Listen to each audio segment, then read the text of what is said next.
தமிழக மக்களுக்காகவே வாழ்ந்து மறைந்த இறை தெய்வம் அம்மா தெய்வத்தை வணங்கி அம்மா மறைவுக்கு பிறகு இந்த இயக்கத்தின் பொதுச் செயலாளராக, எதிர்கட்சி தலைவராக, முதலமைச்சராக,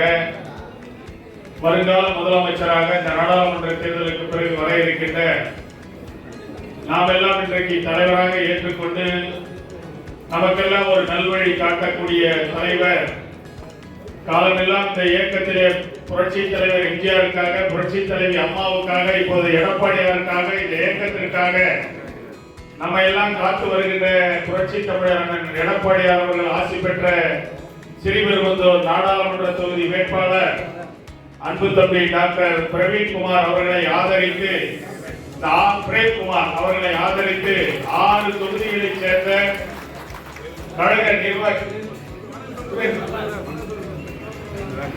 அவர்களை ஆதரித்து சிறப்பான ஒரு ஆலோசனை கூட்டத்தின் தலைவர், நம்முடைய பொதுச் செயலாளரால் இந்த நாடாளுமன்ற தொகுதிக்கு பொறுப்பாளராக அறிவித்து இந்த கூட்டத்திலே தலைமை பொறுப்பேற்றிருக்கின்ற முன்னாள் அமைச்சரும்